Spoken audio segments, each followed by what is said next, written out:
जलवायु परिवर्तन जैसे महत्वपूर्ण मुद्दे पर एक चर्चा का विषय बनाने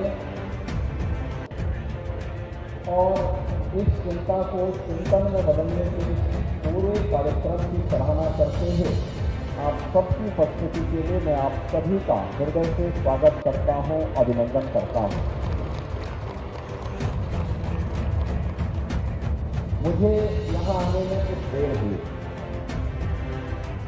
कारण था कि मैंने कहा मैं एक बार जब प्रयागराज में आया हूँ तो आने वाले श्रद्धालुओं की व्यवस्था को लेकर के जब भी मैं आता हूँ तो एक बार थोड़ा व्यवस्था से नजर दौड़ाता हूँ। जब हम आज के परिप्रेक्ष्य में जलवायु परिवर्तन की बात करते हैं और एक दूसरे पर दोषारोपण करते हैं तो वही स्थिति महाकुंभ के अवसर पर भी हम सबको देखने को मिल रहा है।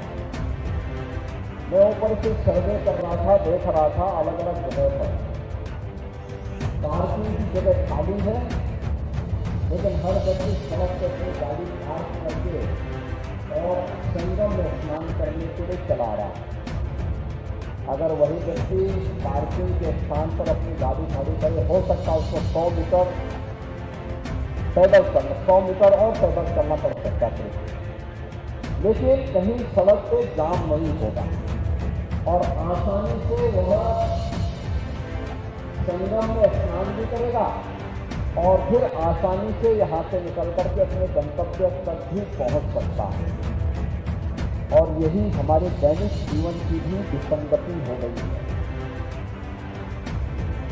हर व्यक्ति केवल दोषारोपण तो कर रहा है, लेकिन इस जलवायु परिवर्तन से बचने के लिए किए जाने वाले प्रयास में हम सब कहाँ भागीदार हैं, इसके बारे में चिंतन में सहभागी बनना और फिर उसको अपने व्यावहारिक जीवन में उतारने में कितना भागीदार बन पा रहा है, ये सचमुच महाकुंभ के संदेश का हिस्सा बनना चाहिए। हम सब आए हैं यहाँ पे त्रिवेणी के संगम में स्नान करने के लिए। आप याद करिए, आज से 10 साल पहले क्या गंगा और क्या यमुना नदी किसी प्रकार की अविरल और निर्मल रह गई थी?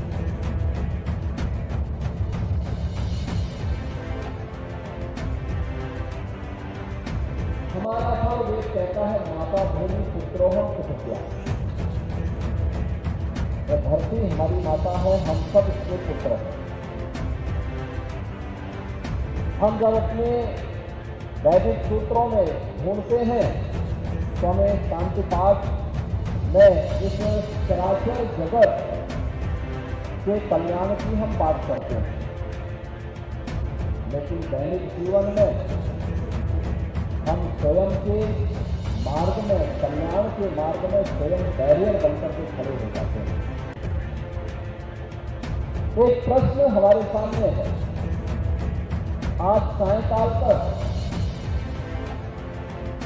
13 जनवरी से लेकर के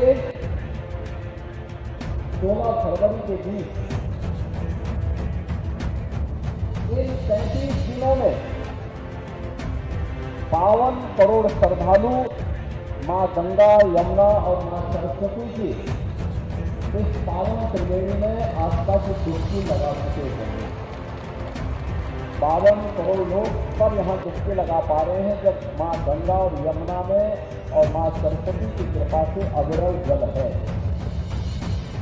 और जो भी डुबकी लगा रहा है वो एक आध्यात्मिक ऊर्जा का अनुभव करके अपने अनुभव को जो अपने गांव में और अपने आसपास के क्षेत्र में साझा कर रहा है, तो वहां से भी बड़े पैमाने पर श्रद्धालु आकर के इस पूरे आयोजन को इस रूप में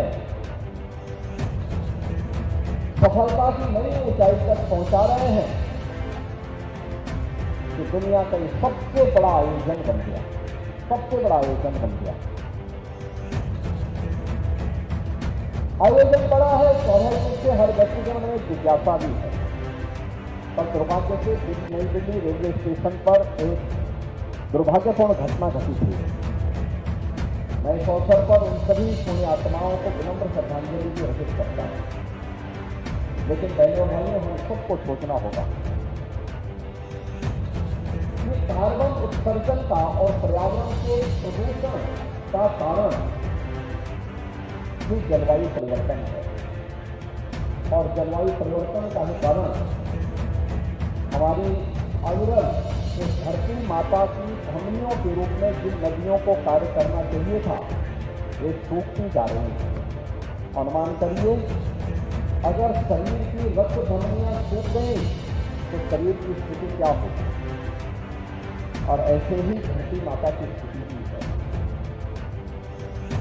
अगर धरती माता की धमनियां सूख गई या प्रदूषित हो गई, जिन धमनियों से रक्त का प्रवाह होना चाहिए, अगर वहां पर रक्त का प्रवाह होने की बजाय वहां पे पॉल्यूशन आ जाएगा, गंदगी आ जाएगी, तो शरीर की जो स्थिति होनी है वही स्थिति धरती माता की भी हो रही है, जो हम अपने स्वार्थ के लिए नदियों को के जीवन के साथ खिलवाड़ कर रहे हैं, धरती माता के साथ खिलवाड़ कर रहे हैं।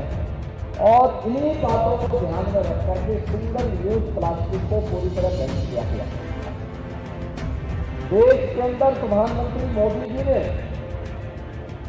घरों में ईंधन के रूप में जंगलों को काटने, कोयले का उपयोग करके जो कार्बन उत्सर्जन हो रहा था, उसकी जगह ग्रीन ईंधन के रूप में एलपीजी के 10 करोड़ से अधिक कनेक्शन फ्री में उपलब्ध करवाए, जिससे लोग इसका उपयोग कर सकें। उत्तर प्रदेश में पिछले 8 वर्ष के अंदर हमारी सरकार ने 210 करोड़ नोट करना 210 करोड़ वृक्षारोपण किया। 210 करोड़ में जो वृक्षारोपण किए, इनमें जो हमने वन विभाग के द्वारा करवाए, इसमें 70 से लेकर 80% पौधे सुरक्षित हैं। और जो हमने विभिन्न संस्थाओं के माध्यम से कराए, उसमें भी 60 से 70% पौधे सुरक्षित हैं। फॉरेस्ट कवर को बढ़ाया गया। डीजल से चलने वाली बसेस के स्थान पर इलेक्ट्रिक बस को प्राथमिकता दी, उसको प्रमोट किया, उसके लिए पॉलिसी बनाई, उसके लिए अनेक कार्यक्रम बढ़ाए। मर चुकी नदियों को फिर से पुनर्जीवित करने का काम किया। आज जो संगम में इतना पावन स्नान एक साथ